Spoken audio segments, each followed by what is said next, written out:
If you are on the market for a mid-size electric dirt bike, which one do you buy?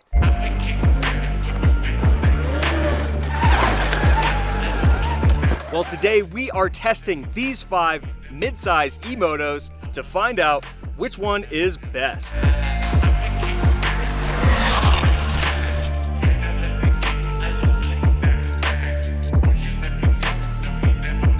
Now, what makes the classification of mid-size e-moto? Well, I'm glad you asked. These are the bikes that hover right around the 200-pound mark. They're bigger than the pit bike category and smaller than the full-size motocross category.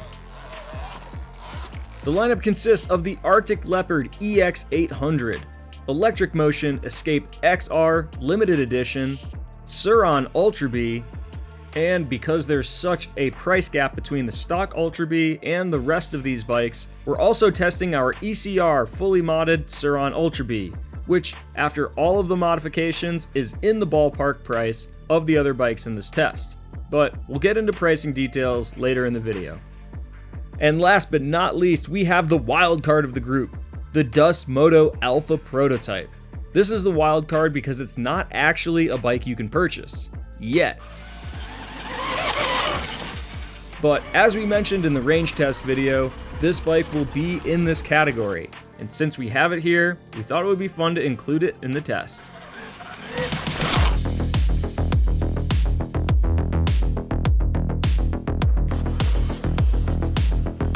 To test these bikes, we have 6 riders, with skill levels ranging from AA to mid-pack B class, all of which have extensive moto and mountain bike backgrounds. Andy.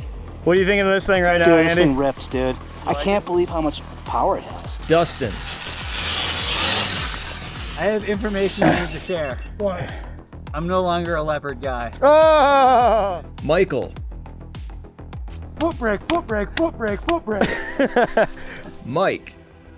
You know those like oval motorcycle racers who just really give me tough time? Yes, dude. That's exactly what this is. Yeah. It's so perfect. Seth. What?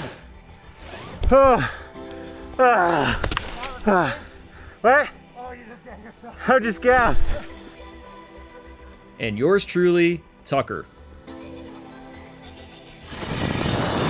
Oh my god, I love this bike. We classify these as off-road bikes. So over the course of several days, we tested the bikes on a variety of Colorado mountain single track that we mapped out via onX Off-Road. We e-scouted distances and found a great test loop at Rampart Range that allowed us to stay within the battery limitations. And we also mixed in a bit more technical terrain to get a full scope of these bikes.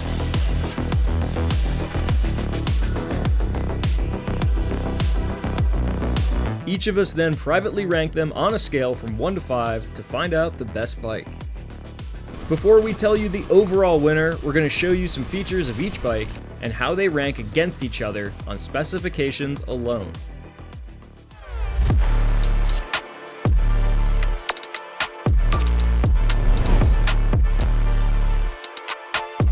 When it comes to peak power, first we have the Dust Moto at 29 kilowatts. Then the Arctic Leopard EX800 with 26 kilowatts, Modded Ultra Bee 17 kilowatts, Electric Motion 13 kilowatts, stock Surron Ultra Bee 12.5 kilowatts. Let's look at battery capacity. The Arctic Leopard comes out on top with 5.6 kilowatt hours of capacity. Then the Ultra Bees are tied in second place with 4.1 kilowatt hours. Electric Motion 3.5 kilowatt hours, and then the Dust Moto currently coming in at 2.8 kilowatt hours, although the production version is expected to be around 4 kilowatt hours. As we've mentioned before, there is more to the picture than just the size of the battery. So we did a complete range test where we rode each bike on the same terrain until they were deemed no longer fun to ride. And you can watch that full video on the ECR YouTube channel. But here are the results. From best to worst, we had the Arctic Leopard coming in at 34 miles, Mod Ultra Bee at 26 miles, and this is due to the bike running an X9000 controller. because although the stock Ultra Bee was reading more capacity, it became too anemic to ride at the 23-mile mark. Then it was the electric motion at 21 miles, and the Dust Moto, which, we will remind you, is a prototype battery that will be improved in the next version of the bike, but it came in at 14 miles.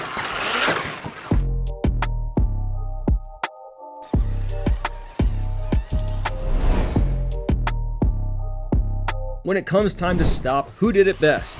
The modded Ultra Bee with its upgraded 260mm floating front rotor, 240mm floating rear rotor, and EBMX competition brake pads came in first. Then the stock Ultra Bee came in second, Dust Moto in third, Electric Motion fourth, Arctic Leopard fifth. We weighed each bike on the same scale, and from heaviest to lightest, we've got the Dust Moto at 223 pounds, modded Ultra Bee 211, Electric Motion 202, Arctic Leopard 194, stock Ultra Bee 191.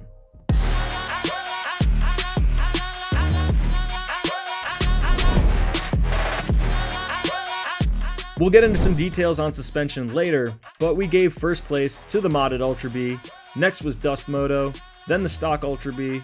While we all complained about the Arctic Leopard being too soft, we also all complained of the electric motion feeling too harsh and lacking in adjustability.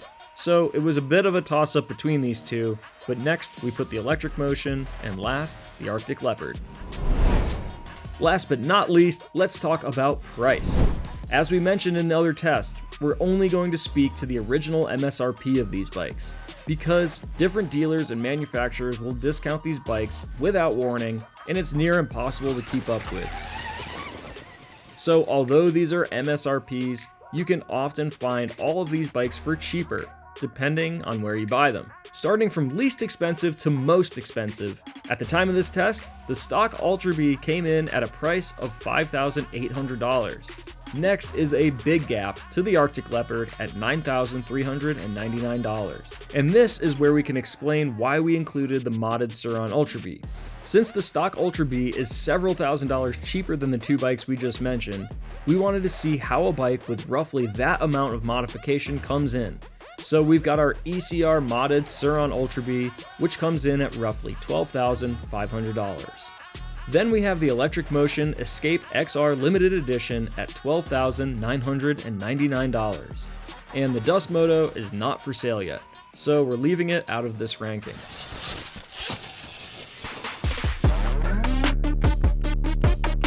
Now let's do an individualized breakdown on each individual bike, and then after that, we'll tell you the final scores.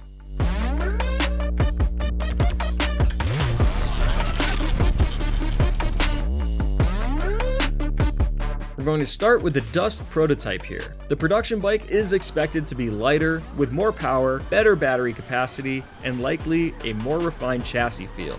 So it does make it really hard to critique this machine. Some standouts are that we really like the longer wheelbase and the rake and trail that the Dust has compared to the other bikes. When you start reaching higher speeds, it makes the bike feel stable and predictable. Chassis feels great. It feels like the longest and the most stable at speed. It was hitting the braking bumps, acceleration braking bumps really well. The weight is a bit heavier than the other bikes, and you definitely feel that when riding. But again, this bike will be going on a diet for the production version. When running it in Mode 3, it has an abundance of really fun power, and the Sierra suspension felt like it could tackle anything that we threw at it. When compared to the other bikes, we feel that the Dust would shine in higher speed, desert, or vet-style motocross tracks. The downsides are that it's a prototype, and it feels very much like a prototype. The bottom line is we can't wait to test the production version of this bike.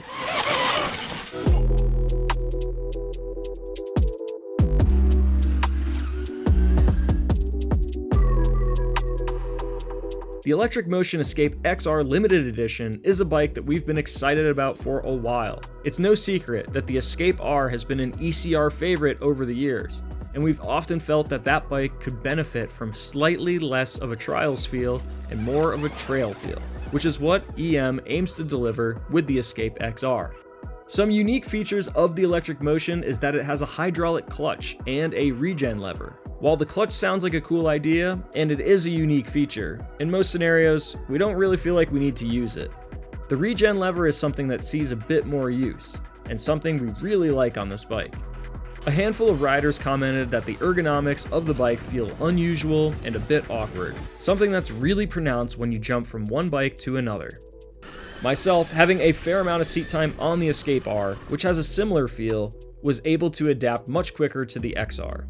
Admittedly, it does have a long reach, and still feels a lot like a trials bike, which is right on brand for EM. Another common complaint was with the suspension. We had high hopes for the Tech Fork, but its lack of adjustability and general harsh feeling turned a lot of us off. This fork is way better than the last one, but it is a little bit stiff. The bike has a very simple startup procedure, and paired with its app that can be tuned and then left away from the bike is a nice blend of tech and simplicity.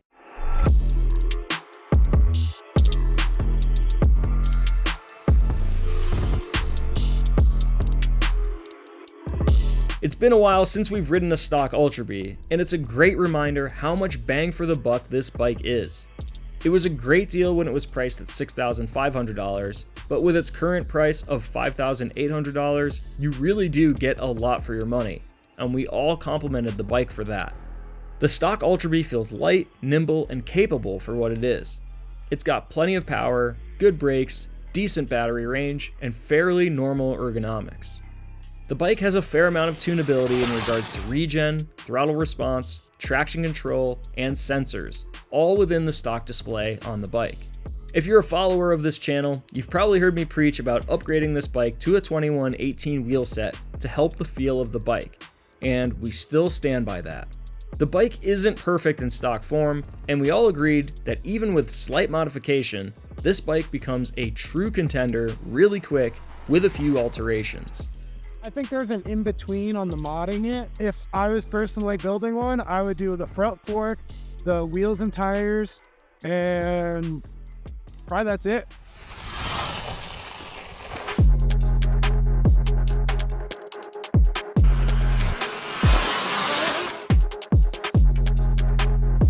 Speaking of alterations, the ECR Ultra Bee is just that.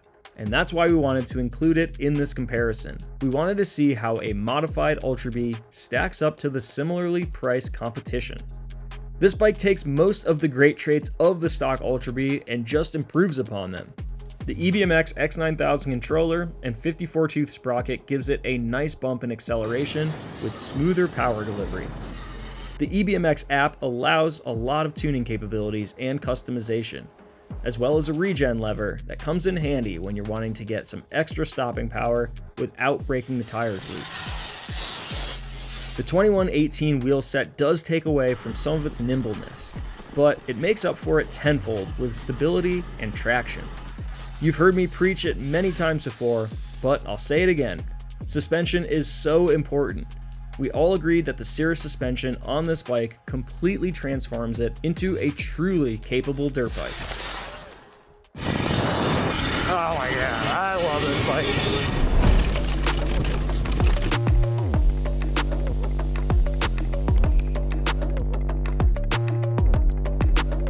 The Arctic Leopard was a bike that, honestly, made most of us indecisive of what we thought of it. I think the Leopard might have it. I want to ride the Leopard. Well, I'll take one for the team. I can ride the... You love the Leopard. I have information I need to share. What? I'm no longer a Leopard guy. Oh! Was it the noises or? Dude, it's kind of dangerous.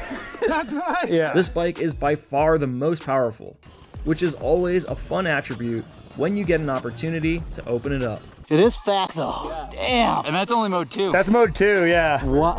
Dude, it might be a little too fast. Not only was it the fastest, but it also had the battery range to go the distance, absolutely dominating the battery range test. We're gonna be here for a while. Alright, well. There were a lot of jokes comparing it to a 1980s Honda CB.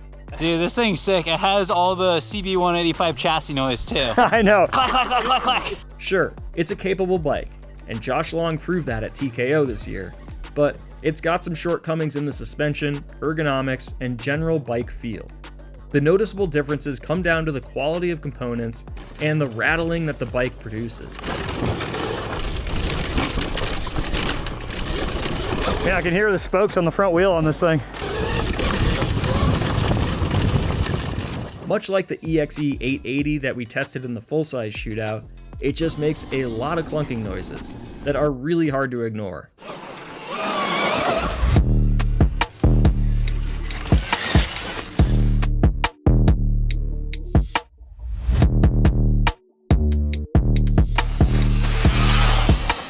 Now, how did these bikes rank for each of us? We tallied up the bikes from our most favorite to least favorite. We kept Seth's score here, but because he didn't get to ride the Arctic Leopard or the Dust due to mechanicals, we're leaving his ranking out of the overall. So the average of our 5 results put the bikes in this respective order.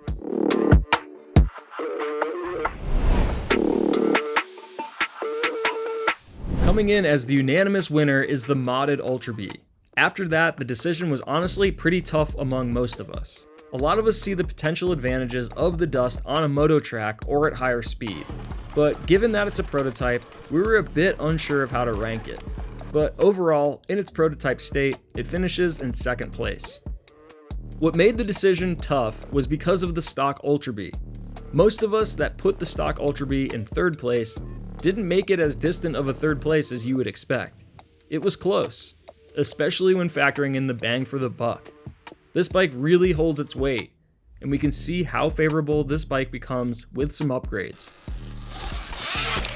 Next was the electric motion. We all agreed that it performs great in technical terrain, but overall, the suspension, ergos, and power output held it back from the others in the group. We judged the bikes first without considering price, but price is a reality that we do need to consider. And when you factor in that the EM is the most expensive bike of the group, we would expect some more performance for the money. And in last place was the Arctic Leopard. Despite its great battery range and loads of power, the quality just seems to be lacking. To put it bluntly, the bike feels kinda cheap. We all felt that it rattled, felt loose, and somewhat awkward. But in all seriousness, we love the power of this bike. We just wish that the quality would match the battery range and the power output.